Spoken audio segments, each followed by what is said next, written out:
Now we are going to study how to take component of a vector in 3 dimensions.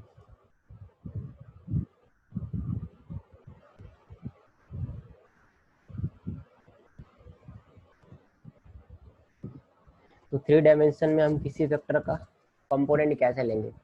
Component मतलब उसके x direction वाला हिस्सा कितना है, वाई डायरेक्शन वाला हिस्सा कितना है और जेड डायरेक्शन वाला हिस्सा कितना है। तो हमें वो तीनों डायरेक्शन में उसके पार्ट्स को डेट इज बताने हैं। सपोज मैंने यहाँ एक डायग्राम बनाया, this is our X axis, this is our Y axis and this is our Z axis. Got it? तो सो यू कैन, मैं इसको सिंप्लीफाई करके ऐसे ही बना सकता हूँ। I can simplify it like this.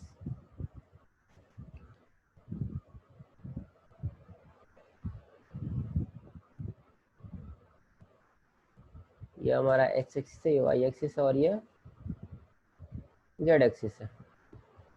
तो मान लो मैं किसी पॉइंट को इस पूरे एक्सिस में मैं एक पॉइंट मान लेता हूँ, इस पूरे कोऑर्डिनेट सिस्टम में एक्स वाई जेड। तो यानी कि ये पी एक पॉइंट है जिसका कोऑर्डिनेट है एक्स वाई जे। ठीक है, तो इस चीज़ को समझने से पहले मैं आपको एक चीज़ यहाँ बता देना चाहता हूँ। देखिए, अगर मैं एक्स डायरेक्शन का भी बात करूँ, एक्स डायरेक्शन में जो यूनिट वेक्टर होता है उसे कहते हैं आई कैप।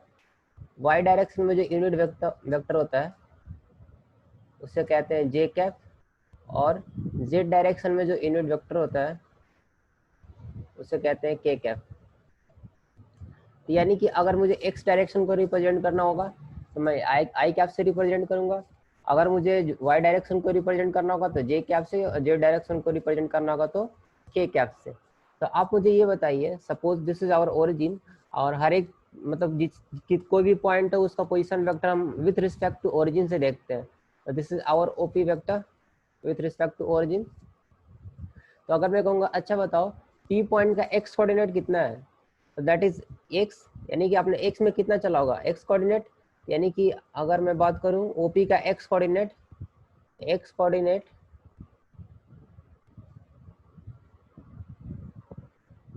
ऑफ ओपी वेक्टर क्या है जी, दैट इज एक्स। और चूंकि मैं एक्स डायरेक्शन में बात कर रहा हूं तो हम क्या लगाएंगे यहाँ पे आई। उसी तरीके से वाई कोऑर्डिनेट कितना है, वाई जे, क्योंकि वाई डायरेक्शन में। उसी तरीके से जेड कोऑर्डिनेट कितना है, जेड कोऑर्डिनेट मतलब हम जेड डायरेक्शन में, एक्स में एक्स चला, वाई में वाई चला और जेड में जेड चला, दैट इज जेड के। अगर मैं इन तीनों को कंबाइन करके ओपी वेक्टर की बात करूं तो हमारा जो ओपी वेक्टर आ जाएगा X I plus Y J plus Z K. तो this is how we write the component of a vector in 3D। यानी किसी भी पॉइंट का कंपोनेंट को लिखने के लिए हम इस तरीके से लिखेंगे। ठीक है जी। तो अगर मैं एग्जांपल के तौर पे लूं, सपोज हमारे पास P2 है, 3 और 5 इस तरीके से दे दिया, और मेरे को आपसे पूछा जाए कि ओपी वेक्टर लिखो, तो ओपी वेक्टर क्या हो जाएगा, एक्स में हमने 2 चला है 2y, वाई में 3 चला है 3j, और जेड में कितना चला है 5, that is our 5k। This is our OP vector in 3D। Got it? अगर मैं इसका मैग्नीट्यूड की बात करूँ, ओपी का मैग्नीट्यूड क्या हो जाएगा, तो हम बस करना क्या है, दैट इज रूट अंडर 2 का स्क्वायर प्लस 3 का स्क्वायर प्लस 5 का स्क्वायर, यानी कि 4 plus 9 plus 25, that is root under 38। In general अगर आपको किसी भी पोजीशन वेक्टर का मैग्नीट्यूड फाइंड करना होगा, किसी भी वेक्टर का मैग्नीट्यूड फाइंड करना होगा तो आपको करना क्या है, जो उसका हर एक कंपोनेंट है, एक्स कंपोनेंट, वाई कंपोनेंट और जेड कंपोनेंट, जैसे देखिए मैंने इसको जनरलाइज कर दिया। सपोज मैं इसको कह देता हूँ एक्स वाई और जे। ओपी वेक्टर आपका क्या आ गया था, that is X I cap, Y J cap और जेड के कैप।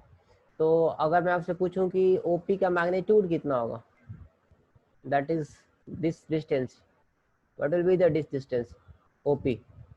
तो आपको करना क्या है, जो एक्स कंपोनेंट है उसका स्क्वायर, वाई कंपोनेंट है उसका स्क्वायर और जो जेड कंपोनेंट है उसका स्क्वायर, ये आपका ओपी वेक्टर का मैग्नीट्यूड आ गया।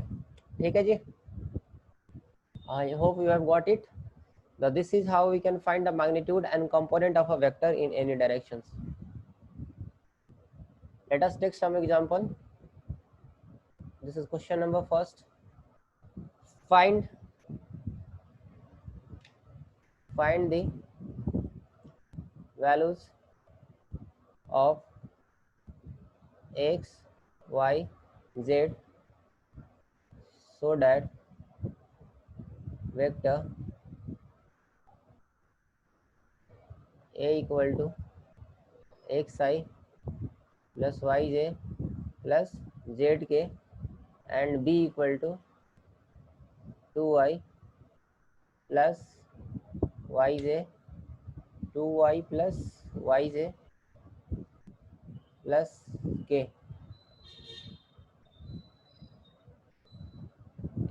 here write 6, आप यहाँ 6j लिख लें। तो देखिए यहाँ such that so that they are equal, so that are equal. अब ये कह रहा है कि दोनों वेक्टर इक्वल है, that is vector A equal to vector B. तो मैंने बताया कि अगर दो वेक्टर इक्वल है तो यानी कि इनका ए की जगह अगर मैं एक्स आई रखूँ, बी की जगह x I plus 6j plus Z के, और बी की जगह मैं रखता हूँ 2y plus Y J plus के वेक्टर। तो अब देखो x का कंपोनेंट कितना है, x यहाँ x का कंपोनेंट कितना है 2, it means x equal to क्या आ जाएगा 2। y का कंपोनेंट यहाँ कितना है 6, यहाँ y का कंपोनेंट कितना है y, इट मीन्स और y इक्वल टू 6। और z का कंपोनेंट यहाँ कितना है z और यहाँ कितना है 1, इट मीन्स और z विल बी 1। तो इस तरीके से हम अपना एक्स वाई जेड फाइंड कर सकते हैं। बेसिकली इस क्वेश्चन में एक कंसेप्ट था, जब भी हम दो वेक्टर को कंपेयर करेंगे तो उनका हर एक component X component Y component और जेड कंपोनेंट को कंपेयर करेंगे, एक्स का एक्स के साथ, वाई का वाई के साथ और जेड का जेड के साथ। ठीक है, नेक्स्ट क्वेश्चन आपको बताना है sum, find the sum of vector a equal to i minus 2j plus k, b equal to ये a वेक्टर था minus 2i plus 4j plus 5k and c equal to i minus 6j और minus 7k। और आपको क्या करना है, इन तीनों का ऐड करना है, तीनों वेक्टर को क्या करना है, we have to add both all three vector, यानी कि हमें a vector plus b vector plus c vector find करना है। तो चलिए सबका रख देते हैं, i minus 2j plus k plus b that is minus 2j plus 4k plus 5k plus c that is i minus 6j minus 7k।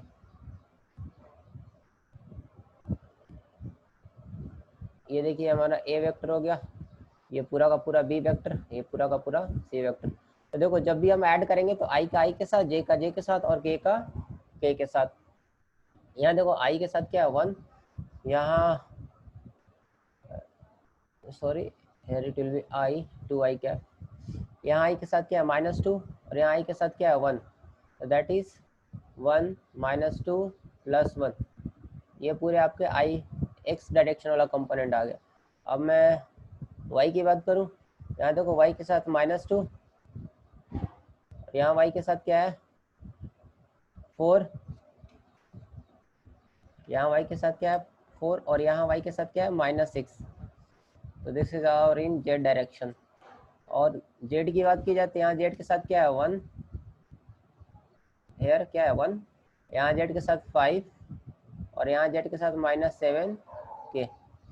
तो if will all add this will cancel out, तो यहाँ बच जाएगा 0 0i और यहाँ देखो -4j और यहाँ आपका 6 - 1 दैट इज -k।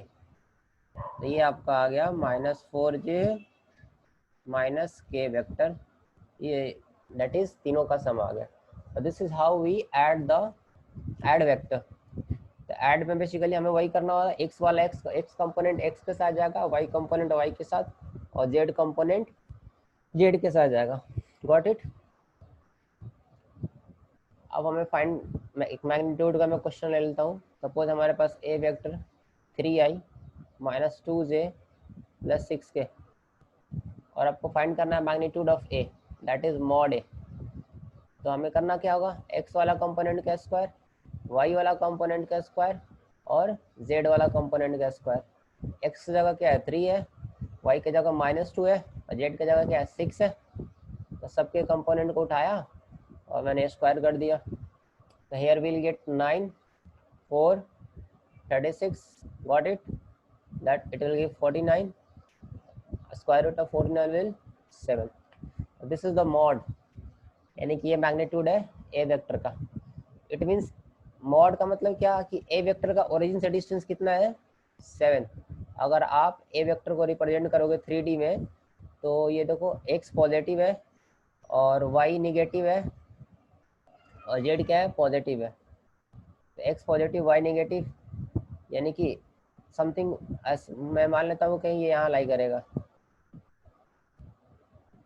सपोज 3 -2 और 6।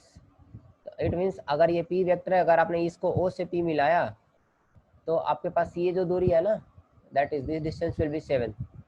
यानी कि मॉड का मतलब उस वेक्टर की दूरी फ्रॉम द ओरिजिन, ओरिजिन से वो कितनी दूरी पे है। तो यहाँ पर ओरिजिन से कितनी दूरी पे है 7। अगला क्वेश्चन आप लिखो, फाइंड द डिस्टेंस। आपको डिस्टेंस बताना है 0.231 एंड डी आपका है -1 2 -3। ठीक है, यूजिंग वेक्टर मेथड। ठीक है जी। तो आपको करना क्या होता है, यहाँ भी हम डिस्टेंस फॉर्मूला यूज कर लेंगे। वेक्टर में डिस्टेंस फॉर्मूला कैसे यूज होगा, तो आपको suppose this is x1 x y1 z1, this is x2 y2 z2। तो आपको करना क्या है x2 - x1 का whole square plus y2 - y1 का whole square plus z2 - z1 का whole square. This is the distance formula in vector. तो आप इनको घटा दो, -1 -2 -3 that is 9, 2 - 3 -1 that is 1, -3 -1 -4 that is 16। ठीक है, that is root under 26। Got it. This is how we can apply the distance formula. दो point के बीच में डिस्टेंस फाइंड करना है तो आपको ये फार्मूला आगे से यूज करना होगा। अगला क्वेश्चन है, सपोज ए आपके पास है 3i - 2j + k और बी वेक्टर है 2i - 4j - 3k। तो आपको फाइंड करना है मॉड वेक्टर a - 2b। तो सबसे पहले a - 2b निकाल लिया जाए। First of all you find a - 2b, तो यानी कि वेक्टर a से हमें 2 टाइम्स ऑफ वेक्टर b घटाना है। a कितना है 3i - 2j + k और माइनस टाइम्स 2b। पहले b को 2 से मल्टीप्लाई कर देता हूँ तो 4i - 8j - 6k। तो आपका क्या हो गया,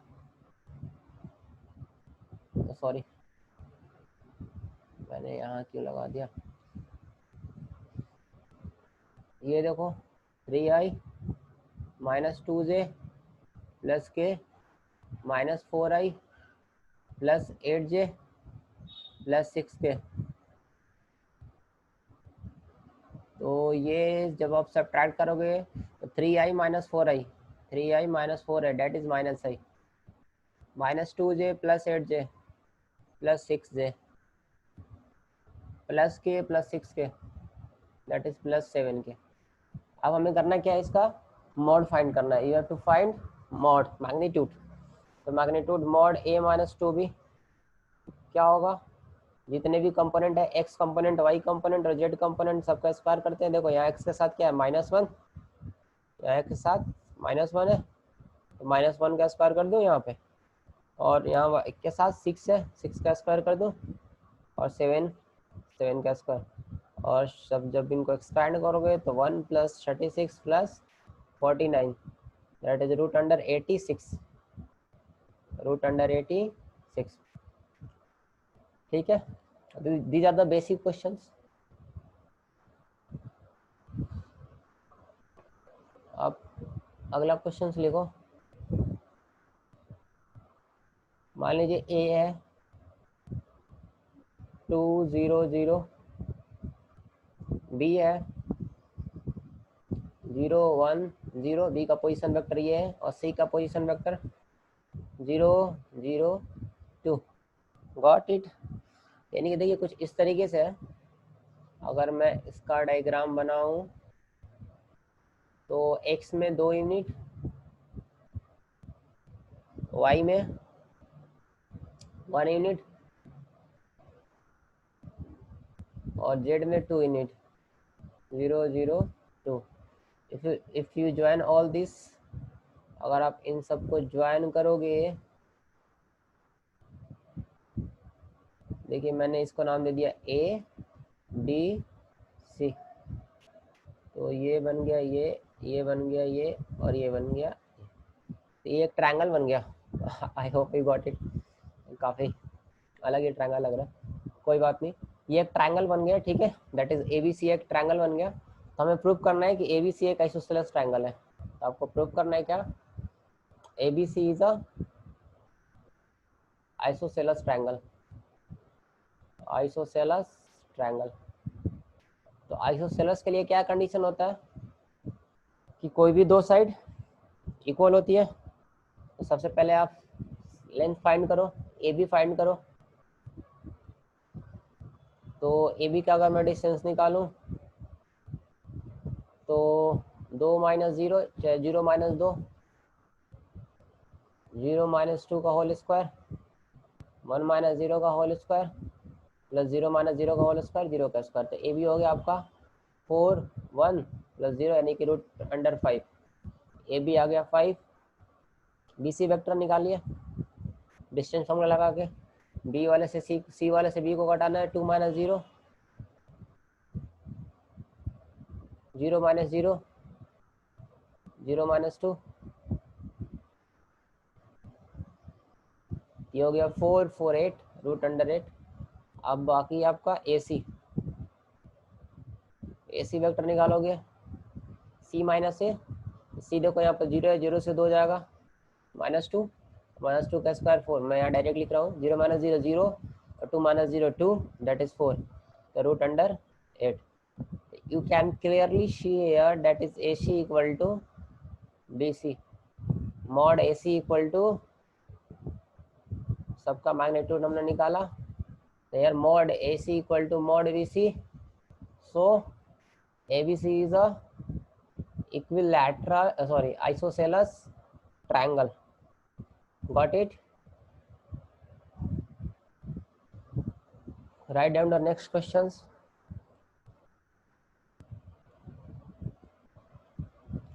आपको फाइंड करना है unit vector. Find the unit vector in the direction of 3i minus 6j plus 2k। ठीक है जी। तो देखो जब शुरुआती लेक्चर में जब मैंने आपको यूनिट वेक्टर बताया था तो मैंने कहा था कि यूनिट वेक्टर कैसे निकालते हैं। सपोज मैंने इसे ए वेक्टर कह दिया तो ए वेक्टर का यूनिट वेक्टर ए कैप हो जाएगा। तो ऊपर हमें क्या रखना होता है, उस वेक्टर को, और नीचे उसका मैग्नीट्यूड। Got it.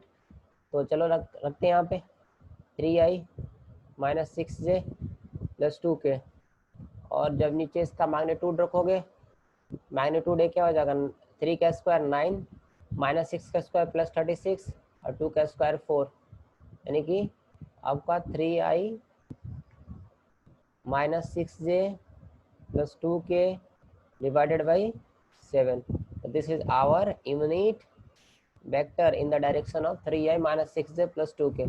इसको आप चाहो तो अलग अलग भी कर सकते हो, 3i upon 7 minus 6j upon 7 और 2k upon 7। This is how we can write our unit vector. I hope you got it.